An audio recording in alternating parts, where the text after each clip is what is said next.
આણંદ જિલ્લામાં તારીખ 26 ફેબ્રુઆરીથી શરૂ થતી ધોરણ 10, ધોરણ 12ની સામાન્ય પ્રવાહ અને વિજ્ઞાન પ્રવાહની પરીક્ષાઓ 26 ફેબ્રુઆરીથી શરૂ થઈ રહી છે।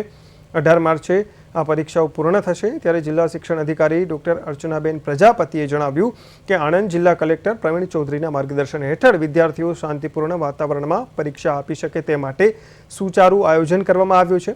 આણંદ જિલ્લામાં કુલ 50થી વધુ વિદ્યાર્થીઓ પરીક્ષા આપશે। ધોરણ 10ના 31થી વધુ વિદ્યાર્થીઓ 40 કેન્દ્રો, 112 બિલ્ડિંગ અને 1122 બ્લોકમાં પરીક્ષા આપશે। જ્યારે ધોરણ 12 વિજ્ઞાન પ્રવાહના 4000 વિદ્યાર્થીઓ 21 બિલ્ડિંગના 212 બ્લોકમાં પરીક્ષા આપશે। ધોરણ 12 સામાન્ય પ્રવાહના 14893 વિદ્યાર્થીઓ 45 કેન્દ્રોના 500 બ્લોકમાં પરીક્ષા આપશે। દરેક બ્લોક, બિલ્ડિંગ અને ક્લાસરૂમ ખાતે સીસીટીવી કેમેરા રાખવામાં આવ્યા છે। દિવ્યાંગ ઉમેદવારો માટે ગ્રાઉન્ડ ફ્લોર પર અલગ બ્લોકની વ્યવસ્થા કરવામાં આવી છે।